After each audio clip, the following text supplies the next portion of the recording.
જય Hind friends, welcome to exam today. આજે આપણો દેશ કારગિલ યુદ્ધમાં જે વિજય મેળવ્યો છે આપણે, બરાબર, તો એ વિજયની આજે વર્ષગાંઠ છે, બરાબર. કારગિલ વિજય દિવસ મનાવી રહ્યો છે દેશ. તો એક્ઝામની દ્રષ્ટિએ પણ આ ટોપિક ખૂબ જ ઇમ્પોર્ટન્ટ રહેશે. જેટલા પણ શહીદો છે એ શહીદોને બધાને આપણે શ્રદ્ધાંજલિ આપીએ, બરાબર. એ શહીદો જે સરહદની રક્ષા કરે છે એના કારણે જ આપણે હળી મળીને અહીંયા આ દેશમાં રહી શકીએ. તો મિત્રો, કારગિલ વિજય દિવસ મનાવી રહ્યો છે આખો દેશ. તો જીકેના જેટલા પણ મોસ્ટ ઇમ્પોર્ટન્ટ પ્રશ્નો બની શકે એના વિશે આ ડિસ્કશન કરવાના છે આ વિડીયોમાં આપણે, બરાબર. તો છેલ્લે સુધી વિડીયો સાથે બની રહેજો. ખૂબ જ ઇમ્પોર્ટન્ટ ટોપિક છે કારગિલ યુદ્ધ જે છે, કારગિલ વોર, કારગિલ વિજય દિવસ, કારગિલ મેમોરિયલ જે બનાવેલું છે એ તમામ ઇમ્પોર્ટન્ટ જેટલા પણ પ્રશ્નો બનશે એની ડિસ્કશન કરવાના છે. છેલ્લે સુધી વિડીયો સાથે બની રહેજો. તો મિત્રો, ફરી એક વખત શહીદોને નમન, શહીદોને શ્રદ્ધાંજલિ. ચાલુ કરીએ કારગિલ વિજય જીકે, બરાબર. તો ક્વેશ્ચન નંબર 1 છે. પહેલા મિત્રો થોડીક વાત કરી દઉં મેં તમને કારગિલ યુદ્ધ વિશેની. તો 3 મે 1999ના રોજ એક બકરી ચરાવવાવાળા જે કેટલાક લોકો છે એ આ કારગિલ પર ગયા હતા. કારગિલ એક જગ્યાનું નામ છે. આ કારગિલ હિલ પર પહેલાંની ભારતનો કબજો હતો, નહીં પાકિસ્તાનનો કબજો હતો, બરાબર. તો આ કારગિલ હિલ પર ભારતની સેના પણ નહીં હતી. તો ત્યાં જે લોકલ ત્યાંના જે બકરી ચરાવવાળા છે એ લોકો ત્યાં ગયા તો તેમણે જોયું કે પાકિસ્તાનના સૈનિકોએ કારગિલ હિલ પર કબજો કરી લીધો છે. હવે આ કારગિલ હિલ ક્યાં આવેલી છે એ પણ હું આ વિડીયોમાં તમને વાત કરીશ. તો બકરી ચરાવવાવાળાએ જોયા કે ભાઈ પાકિસ્તાનના સૈનિકોએ આ કારગિલ હિલ પર કબજો કરી લીધો છે. એ લોકોએ ભારતની સેનાના જે અફસર છે એ લોકોને આની માહિતી આપી અને ભારતીય સેનાએ પાકિસ્તાનની ઘૂસણપેટની જે માહિતી આપી એના પછી ભારતે પાછો વળતો જવાબ આપ્યો અને એના પછી શું થયું એ ઇતિહાસ છે, આપણા માટે ખૂબ જ ગર્વની વાત છે. તો 3 મેના રોજ એક બકરી ચરાવવાવાળાએ ભારતીય સેનાને પાકિસ્તાનની ઘૂસણપેટની માહિતી આપી અને 5 મે, હવે આમાં ટર્નિંગ પોઈન્ટ શું છે, તો 5 મે 1999ના રોજ ભારતની સેનાના કેટલાક જવાનો ત્યાં પેટ્રોલિંગ કરવા ગયા હતા અને આ પેટ્રોલિંગ દરમિયાન પાકિસ્તાને ભારતના જે સૈનિકો છે એના પર હુમલો કર્યો અને એમાં 5 સૈનિક શહીદ થઈ ગયા મિત્રો. અને અહીંથી જ આ યુદ્ધનું ટર્નિંગ પોઈન્ટ આવે છે. પછી શું થયું એ ઇતિહાસ છે, બરાબર. ભારતે આ યુદ્ધ જીતી લીધું હતું. તો આ વિડીયોમાં આપણે ડિસ્કશન કરવાના છે કારગિલ યુદ્ધના જેટલા પણ મોસ્ટ ઇમ્પોર્ટન્ટ પ્રશ્નો બની શકે. પહેલું છે, દર વર્ષે કારગિલ દિવસ ક્યારે મનાવવામાં આવે છે? તો ફ્રેન્ડ, દર વર્ષે કારગિલ દિવસ મનાવવામાં આવે છે અથવા કારગિલ વિજય દિવસ મનાવવામાં આવે છે 26 જુલાઈના રોજ. 26 જુલાઈ 1999ના રોજ ભારતે પાકિસ્તાનને કારગિલમાં હરાવીને યુદ્ધ જીતી લીધું હતું. તેની યાદમાં કારગિલ વિજય દિવસ મનાવવામાં આવે છે 26 જુલાઈના રોજ દર વર્ષે. નેક્સ્ટ છે, વર્ષ 2022માં કારગિલ યુદ્ધની કેટલામી જયંતિ મનાવવામાં આવી રહી છે? આ સૌથી ઇમ્પોર્ટન્ટ પ્રશ્ન રહી જશે. તો કારગિલ જે છે મિત્રો એ 1999માં થયો હતો, 1999માં. તો હવે આ વખતે 2022 ચાલી રહ્યું છે. તો 23મી કારગિલ યુદ્ધની જયંતિ મનાવી રહ્યું છે આખો દેશ, શહીદોને સલામ કરી રહ્યું છે. તો 23મી રાઈટ આન્સર થશે આમાં. નેક્સ્ટ છે, કારગિલ યુદ્ધ કયા વર્ષે થયો? તો મિત્રો, હાલમાં આપણે વાત કરીએ કારગિલ યુદ્ધ જે છે એ 1999માં થયો. કારગિલ યુદ્ધની શરૂઆત 3 મે 1999ના રોજ થઈ હતી અને એનું જે એન્ડ છે મિત્રો એ 26 જુલાઈ 1999ના રોજ ભારતીય સેનાએ વિજય મેળવીને કર્યો હતો. તો કારગિલ યુદ્ધની શરૂઆત 3 મે 1999 અને એનું એન્ડિંગ સમાપ્ત ક્યારે થયું? 26 જુલાઈ 1999ના રોજ. લગભગ 2 મહિના યુદ્ધ ચાલ્યું. નેક્સ્ટ છે, કારગિલ યુદ્ધનું કોડ નેમ શું હતું? મિત્રો, આ પણ ખૂબ જ ઇમ્પોર્ટન્ટ રહેશે. કારગિલ યુદ્ધનું કોડ નેમ, દરેક સેનાના જે ઓપરેશન હોય છે એ ઓપરેશનને એક ગુપ્ત નામ આપવામાં આવે છે, બરાબર. તો એ કારગિલ યુદ્ધ જે છે એ ભારત તરફથી એનું કોડ નેમ હતું ઓપરેશન વિજય. ઓપરેશન વિજય ભારતનો કોડ નેમ હતું કારગિલ વખતે. નેક્સ્ટ છે, કારગિલ જિલ્લો કયા રાજ્યમાં આવેલો છે? તો મિત્રો, આ ઇમ્પોર્ટન્ટ રહેશે. તમને બધાને ખબર હશે કે પહેલાં જમ્મુ કાશ્મીર એક રાજ્ય હતો અને લદ્દાખ પણ જમ્મુ કાશ્મીરનો જ ભાગ હતો. પણ વર્ષ 2019માં જમ્મુ કાશ્મીર અને લદ્દાખ બંનેને કેન્દ્ર શાસિત પ્રદેશ બનાવવામાં આવ્યા.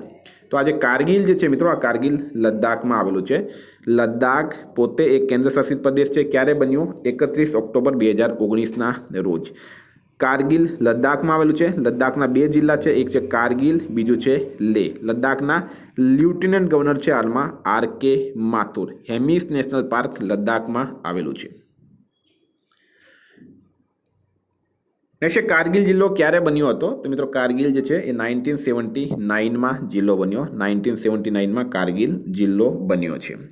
નેક્સ્ટ કારગિલ વોર મેમોરિયલ ક્યાં આવેલું છે? તો મિત્રો કારગિલ વોર મેમોરિયલ એ જમ્મુ કાશ્મીર આજ ટાઈગર હિલ પર આવેલું છે. જમ્મુ કાશ્મીરમાં ટાઈગર હિલ પર શ્રીનગર રોડ પર કારગિલ વોર મેમોરિયલ આવેલું છે. શા માટે બનાવવામાં આવ્યું? તો જેટલા પણ આપણા દેશના સૈનિક શહીદ થયા હતા કારગિલ યુદ્ધમાં તેમને શ્રદ્ધાંજલિ આપવા માટે, તેમને માન સન્માન આપવા માટે આ કારગિલ વોર મેમોરિયલ બનાવવામાં આવ્યું હતું ટાઈગર હિલ પર. નેક્સ્ટ કારગિલ યુદ્ધમાં કેટલા ભારતીય જવાન શહીદ થયા? તો એક આંકડા પ્રમાણે 527 ભારતીય જવાન કારગિલ યુદ્ધમાં શહીદ થયા હતા. 527 જવાન કારગિલ યુદ્ધમાં શહીદ થયા છે એક આંકડા પ્રમાણે, બરાબર. 527 તમારે યાદ રાખવાનું છે. નેક્સ્ટ કારગિલ યુદ્ધમાં પાકિસ્તાનનું કોડ નેમ શું રાખ્યું? તો પાકિસ્તાને જે કોડ નેમ રાખ્યું એ હતું ઓપરેશન બદર, બરાબર. સ્પેલિંગ યાદ રાખજો, ઇંગ્લિશમાં પૂછાય તો. ઓપરેશન બદર. ભારતનું હતું ઓપરેશન વિજય અને પાકિસ્તાનનું હતું ઓપરેશન બદર, પાકિસ્તાનનું કોડ નેમ. એના પછી કારગિલ યુદ્ધ સમયે ભારતના વડાપ્રધાન કોણ હતા? તો મિત્રો હવે જે યુદ્ધ થયું છે તે સમયે આપણા દેશમાં કોની સરકાર હતી? તો એનડીએ એટલે કે બીજેપીની સરકાર હતી. બીજેપીની સરકાર અને અટલ બિહારી વાજપેયી એક મહાન વડાપ્રધાન. કારગિલ યુદ્ધ સમયે પણ ભારતના વડાપ્રધાન અટલ બિહારી વાજપેયી જ હતા. નેક્સ્ટ કારગિલ યુદ્ધ સમયે ભારતના રક્ષા મંત્રી કોણ હતા? હવે મિત્રો યુદ્ધ થાય તો યુદ્ધ એટલે કે સેના, બરાબર. તો સેના કોના અંડરમાં આવે છે? સંરક્ષણ મંત્રાલયના અંડરમાં આવે છે. તો તે સમયમાં જ્યોર્જ ફર્નાન્ડીસ, બરાબર. જ્યોર્જ ફર્નાન્ડીસ તે ટાઈમમાં જેડીયુના નેતા હતા અને તેઓ ભારતના રક્ષા મંત્રી હતા. તો આ પણ તમારે ખાસ યાદ રાખવાનું છે. નેક્સ્ટ કારગિલ યુદ્ધ સમયે ભારતના રાષ્ટ્રપતિ કોણ હતા? તો મિત્રો ભારતના રાષ્ટ્રપતિ હતા KR નારાયણન. કારગિલ યુદ્ધ સમયે PM હતા અટલ બિહારી વાજપેયી, રાષ્ટ્રપતિ હતા KR નારાયણન અને સંરક્ષણ મંત્રી હતા જ્યોર્જ ફર્નાન્ડીસ. નેક્સ્ટ કારગિલ યુદ્ધ સમયે પાકિસ્તાનના વડાપ્રધાન કોણ હતા? તો મિત્રો એ હતા નવાઝ શરીફ. કારગિલ યુદ્ધ સમયે પાકિસ્તાનના વડાપ્રધાન હતા. કારગિલ યુદ્ધ ભારત અને પાકિસ્તાન વચ્ચે થયું. તો બંને દેશના નેતાઓના નામ યાદ રાખવાના છે. નેક્સ્ટ કારગિલ યુદ્ધ દરમિયાન પાકિસ્તાને ભારતના કયા ફ્લાઇટ લેફ્ટિનેન્ટને બંદી બનાવ્યો? તો મિત્રો હાલમાં તમે 2-3 વર્ષ પહેલાં જોયું હશે કે જે વિંગ કમાન્ડર અભિનંદન હતા, અભિનંદન વર્ધમાન, એમને પાકિસ્તાનની સેનાએ બંદી બનાવ્યા હતા. તો 1999માં જ્યારે કારગિલ યુદ્ધ ચાલી રહ્યું હતું તે સમયમાં પણ ભારતના નચિકેતા, બરાબર, નચિકેતા નામના ફ્લાઇંગ લેફ્ટિનેન્ટ હતા, એમને બંદી બનાવ્યા હતા પાકિસ્તાને. નેક્સ્ટ કારગિલ યુદ્ધ સમયે ભારતના આર્મી ચીફ કોણ હતા? આ સૌથી ઇમ્પોર્ટન્ટ રહેશે. કારગિલ યુદ્ધ સમયે ભારતના આર્મી ચીફ હતા વેદ પ્રકાશ, બરાબર. જનરલ વેદ પ્રકાશ કારગિલ યુદ્ધ સમયે ભારતના આર્મી ચીફ હતા. એના પછી કારગિલ યુદ્ધ સમયે પાકિસ્તાનના આર્મી ચીફ કોણ હતા? તો મિત્રો એ હતા જનરલ પરવેજ મુશરફ, જે પાછળથી પાકિસ્તાનના રાષ્ટ્રપતિ બન્યા. એ કારગિલ યુદ્ધ સમયે પાકિસ્તાનના આર્મી ચીફ હતા.